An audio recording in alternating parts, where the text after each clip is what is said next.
ఎలాంటి మేలు జరుగుతుంది అన్నది చూడాలి వంశీ. యా సాయి మాట్లాడదాం. ఒక్కసారి ప్రశ్నించిన ప్రశ్నకు ఐ న్యూస్ సమాధానం చెప్పే ప్రయత్నం చేస్తుంది. అది పాలకులకు చేరాలని చెప్పి ఐ న్యూస్ ప్రశ్నిస్తోంది. ఒక్కసారి మనం 2026-27కు సంబంధించి శివాని 27కు సంబంధించి బడ్జెట్ విద్యాశాఖకు ఏం కేటాయించారు అనే బడ్జెట్ గురించి మనం మాట్లాడితే నివ్వెరపోయే అంశాలు ఇప్పుడు మనకు గుర్తుకొస్తాయి. ఎందుకు యువత ప్రశ్నిస్తోంది, అక్కడ కనీసం మౌలిక సదుపాయాలు కూడా మనం ఏర్పాటు చేయలేకపోయామా, ఇంత అంటే స్వతంత్రం సాధించుకున్న తర్వాత కూడా మౌలిక వసతుల సాధనలో కూడా ఎందుకు మనం ఇంత వెనకబడ్డామనేది మనం చర్చించే ప్రయత్నం చేద్దాం. కేంద్ర విద్యా మంత్రిత్వ శాఖకు 2026-27లో బడ్జెట్ కేటాయింపులు ఎంతో తెలుసా శివాని? 39,289 కోట్లు కేటాయించారు. ఇక ఏపీలో విద్యారంగానికి కేటాయించిన కోట్లు 36,107 కోట్లు. ఇందులో తల్లికి వందనం అనే ఒక పథకానికి కేటాయిస్తున్నది 9,688 కోట్లు. ఇక తెలంగాణకు వద్దాం. తెలంగాణలో విద్యాశాఖకు 26,674 కోట్ల కేటాయింపు జరుగుతుంది. ఎందుకు ఈ అంశాన్ని మనం ప్రశ్నిస్తున్నామంటే దేశ భవిష్యత్తు యువతరం చేతిలో ఉంటుంది. ఇక్కడున్న మనందరికీ కూడా తెలుసు. సో ఆ యువత భవిష్యత్తును తీర్చిదిద్దాలి అంటే విద్యాశాఖకు ఎంత కేటాయించినా తక్కువే.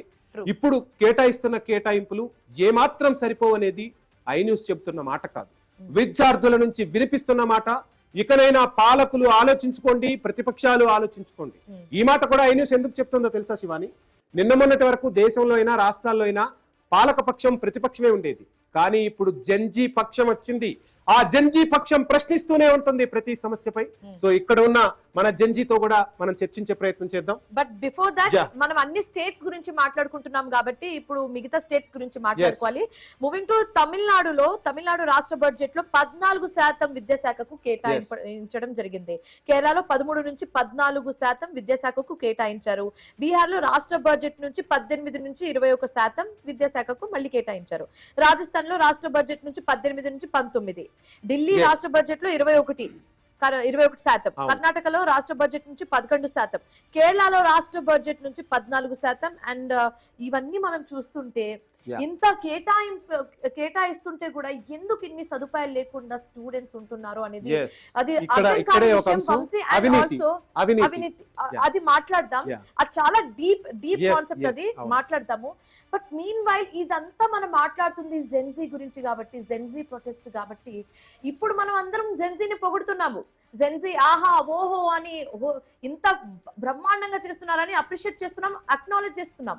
కానీ ఒకప్పుడు కొన్ని సర్వేస్ కూడా చెప్పాయి వంశీ, అసలు మిలియన్స్ కంటే జెన్జీ వేస్ట్, వాళ్ళు ఎందుకు ఉన్నారో తెలియదు, ఎంతసేపు 24/7 సోషల్ మీడియా త్రూవే ఉంటారు అని చెప్తుంటారు. జెన్జీ చాలా లేజీ జనరేషన్ అని చెప్తుంటారు. ఇది నా పర్సనల్ ఎక్స్పీరియన్స్ కూడా వంశీ. నేను Gen Z anchor to be honest, ఇది నేను జెన్జీ యాంకర్ ని. But still I had to face many problems saying that millennials కంటే జెన్జీ చాలా లేజీ. బట్ అది కొన్నిసార్లు వింటుంటే జెన్జీ ఏమైనా చేయగలదు అన్న ఈ this protest has prove that Gen Z అనుకుంటే ఏదైనా ప్రూవ్ చేయగలదు. సీనియర్స్ మాకు ఎక్స్పీరియన్స్ ఇస్తారు, అనుభవం ఇస్తారు, నాలెడ్జ్ ఇస్తారు. బట్ జెన్జీ చాలా multitasking, they can do anything అనేది ఈ ప్రొటెస్ట్ నిరూపించింది. Vamshi, what do you say? ఏం చెప్తారు? ఖచ్చితంగా ఈ ప్రొటెస్ట్ అనే కాదు, ఇక్కడ చాలా అంశాలు కూడా మనం మాట్లాడుకోవాలి. అందుకే నేను మొదట్లోనే భగత్ సింగ్ నుంచి ఇప్పుడు అభిజిత్ దీప్కే వరకు మాట్లాడాను. ఈ అంశాలన్నీ కూడా మాట్లాడతాం. ఇక్కడ ఆదిల్ ఉన్నాడు, చూస్తే చాలా కుర్రాడే, కానీ తను ఎంచుకున్న మార్గం ఇక్కడ మనందరినీ కూడా ఆశ్చర్యానికి గురి చేస్తుంది. సో తను ఒక ఇంజనీరింగ్ స్టూడెంట్ ఏదో అనుకుంటాం, కానీ తను ఎంచుకున్న మార్గం ఏంటి తెలుసా? సో నిజంగా నేను ఆదిల్ మిమ్మల్ని అప్రిషియేట్ చేస్తుంది, ఐ న్యూస్ మిమ్మల్ని. సో పొలిటికల్ గా తను ఒక లీడర్ కావాలనుకుంటున్నాడు, సమాజంలో మార్పు కోరుకుంటానంటూ ఈ రోజు మన ముందు మాట్లాడిపోతున్నాడు. ఖచ్చితంగా ఆదిల్ ఒక్కసారి మనం చూస్తాం, అంటే రాజకీయాలంటే ఏ విధంగా ఉన్నాయో మనం ప్రస్తుతం చూస్తున్నాం. సో ఎడ్యుకేషన్ కి సంబంధించి మనం మాట్లాడుతున్నాం కాబట్టి అవకాశం వస్తుంది ఖచ్చితంగా. ఎందుకంటే జెన్జీ ప్లానింగ్ ఏ విధంగా ఉందో మనం చూసాం కాబట్టి ఖచ్చితంగా మీకు అవకాశం వస్తుంది. మీరు ఆ వేలో వెళ్తున్నారు కాబట్టి ఏ విధమైన మార్పులు కావాలనుకుంటున్నారు? సార్ నేను ఒక్కటే మాట చెప్పాలనుకుంటున్నాను. ఇంప్లిమెంటేషన్ అనేది that is the most important thing. మనం చాలా విషయాల మీద మాట్లాడుకుంటాము. మనం ఇది చేద్దాం, అది చేద్దాం, సర్కార్ ఇది చేస్తుంది, అది చేస్తుంది, ఇంత బడ్జెట్ శాంక్షన్ అవుతుంది, ఇది అవుతుంది. ఇంప్లిమెంటేషన్ ఎక్కడుంది? మనకు జెన్జీకి కావాల్సినది ఒకటే sir, implementation and accountability. Yeah, ఇప్పుడు ఆయన ధర్మేంద్ర ప్రధాన్ గారు రిజైన్ చేశారు, ప్రహ్లాద్ జోషి గారు అపాయింట్ అయ్యారు. ఏమైంది? Where is the change in the system? అంటే బిల్లు తీసుకొస్తాము, సవరణలు మార్పులు తీసుకొస్తామని చెప్తున్నారు కదా. బిల్లు తీసుకొస్తామని చెప్పారండి, స్టూడెంట్స్ కి ఇది ఇస్తాము అది ఇస్తాము అని చెప్పి 100 మాటలు అన్నారు. ఇంప్లిమెంటేషన్ కావాలి. ఇప్పుడు నిన్న మేము ఒక రెవల్యూషన్ అనేది స్టార్ట్ చేశాము హైదరాబాద్లో. చాలా మంది స్టూడెంట్స్ అసలు ఏమీ లేకుండా వితౌట్ ఎనీథింగ్. ఇప్పుడు మొన్న ఒక 26th రోజు సండే రోజు we organised a protest. Okay, I was regarding the paper leak. Okay, the protest was organized by the Voice of Hyderabad. That Instagram page was created just 1 week ago. 1 week ago మేము ఒక page కూడా create చేశాము and we created a WhatsApp group. Within 1 single day we got 1025 people in 1 single group. అలాంటి 2 గ్రూపులు create చేసుకొని without any personal invitations people started showing up. we stated everyone, there was a statement. ఆ gathering అనేది ఒక statement, just ఒక gathering మాత్రమే కాదు. మేము ఒక స్టేట్మెంట్ ఇచ్చాము that we the youth, we the people of India, we the youth, we are changing the system and we need accountability. So అదే ఇన్ని రోజులు గవర్నమెంట్ ని ఫామ్ చేసేది, వాళ్ళని ఎలెక్ట్ చేసేది, సెలెక్ట్ చేసేది కూడా యూతే. అందరం we are just part of it. So వాళ్ళని దించాలంటే కూడా మనం అనుకుంటే అవుతుందన్న విషయం ప్రొటెస్ట్ లో చూపించారు. Exactly. So what you have to say about this?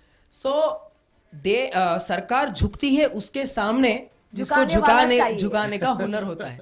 ठीक है, बिकॉज ఇప్పుడు 18 years 20 ఇప్పుడు మన సీఎం రేవంత్ రెడ్డి గారు చెప్పారు మొన్న, నేను 21 years నుంచి ఒక మన అసెంబ్లీ క్యాబినెట్ కోసం నేను చేస్తాను. I'm going to give that facility. The youth of Telangana from 21 years old they can get into the form of leadership and they can make a change అనేది మన సీఎం గారు ఒక స్టేట్మెంట్ ఇచ్చారు. Okay, కానీ ఆ యూత్కి ఎలక్షన్ ఉన్నప్పుడే ఎందుకు ఇంపార్టెన్స్ ఉంది?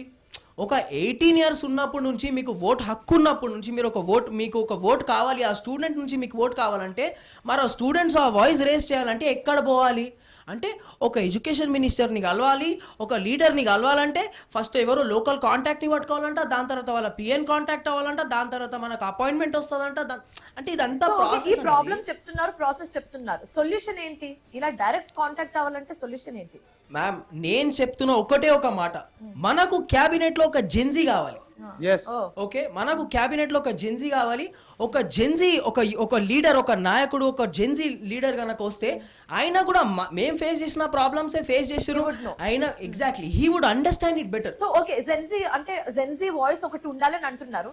We'll talk about Raghav Chadda. He's not from Gen Z background, but still, aina gig workers gurinchi matladaru and recharge gurinchi matladaru, samosa gurinchi, extra charges in airport avanni matladaru. Kani students విషయానికి వచ్చేసరికి మాట్లాడకపోవడం మనం చూసాము. దీన్ని ఎలా చూడొచ్చు madam? Separation అనేది మేము మనందరికీ తెలుసు. సపరేషన్ అనేది ఒక టర్మ్ ఉంది. That is a very huge thing. Believe in that? Exactly, obviously. Okay, so what I'm trying to tell is the youth of India, if today they have come forward and made a revolutionary movement ante, you all should know what a youth can do. Okay, so what I believe is మనం education పరంగా మాట్లాడుకుంటే కూడా privatisation అనేది ఎక్కువ అయిపోయిందండి.